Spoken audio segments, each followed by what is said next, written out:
IPL మ్యాచ్‌లో భాగంగా అయితే నిన్నైతే మ్యాచ్ జరిగింది. చాలా థ్రిల్లింగ్ మ్యాచ్. ఎంత థ్రిల్లింగ్ అంటే ఒక సినిమా థ్రిల్లర్ సినిమా ఎలా చూస్తే అలా అయితే మ్యాచ్ జరిగింది. ఎందుకంటే వర్షం పడింది. డక్వర్త్ లూయిస్ మెయిన్‌లోకి వచ్చింది. దాని ప్రకారం చూసుకుంటే వాళ్ళు 20 ఓవర్లకు 147 పరుగులు టార్గెట్ అయితే సెట్ చేయడం చూసాం డక్వర్త్ లూయిస్ ప్రకారం.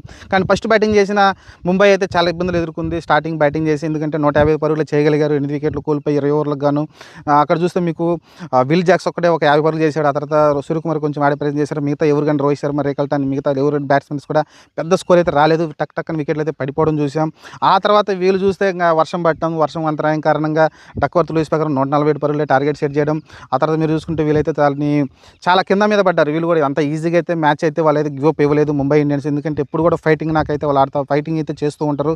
నిన్న కూడా అదే ఫైటింగ్ చేశారు. మ్యాచ్ లాస్ట్ మినిట్ వరకు అయితే కొంచెం అనిపించింది నాకు తెలిసి 2-3 ఓవర్లు దాని ముందు వరకు నాకు చాలా అనిపించింది ఖచ్చితంగా వీళ్ళు గేమ్లో ఉన్నారు. ఎందుకంటే మీరు చూస్తే సుమన్ గిల్ మంచిగా ఆడుతున్న టైంలో, జాస్ బట్లర్ ఆడుతున్న టైంలో వికెట్లు అయితే టక్ టక్కన పడిపోయినాయి. ఇవన్నీ చూస్తే రూథర్ఫర్డ్, తివాటియా, రషీద్ ఖాన్, షారూక్ ఖాన్, రషీద్ ఖాన్ వీళ్ళందరూ వికెట్లు చాలా ఫాస్ట్గా అయితే పడిపోవడం చూసాం మనమైతే. దాని కారణంగా అయితే కొంచెం మ్యాచ్లో అయితే ఒక ఉత్కంఠ అయితే ఏర్పడింది. మళ్ళీ ముంబై లైన్లోకి వచ్చిందా, ముంబై కొట్టేస్తుంది అనిపించింది.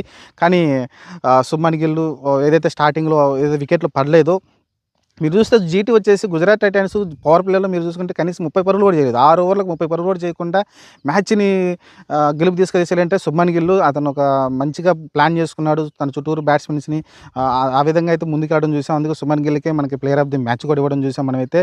సరే, ఈ మ్యాచ్ అయితే ముంబైకి చాలా ఇంపార్టెంట్. ఎందుకంటే 12 మ్యాచ్లు ఆల్రెడీ ఆడేశారు.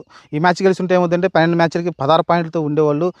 మంచిగా అయితే ప్లే ఆఫ్లో అయితే ఒక సెటప్ అయితే వాళ్ళకి ఉండే అనిపించింది నాకైతే. కానీ ఇప్పుడు ఏమైందంటే మీరు చూస్తే జీటీ 11 మ్యాచ్లు 16 పాయింట్లు, అలానే దాని తర్వాత డీసీ కూడా 11 మ్యాచ్లకి 16 పాయింట్లతో అయితే ముందు టాప్లో ఉన్నాయి. ఆ తర్వాత మీరు చూసుకుంటే ముంబై 12 మ్యాచ్లు ఆడింది, 14 పాయింట్లతో ఉంది. దాని కింద మీరు చూసుకుంటే తర్వాత మీకు చూసుకుంటే పంజాబ్ ఉంది.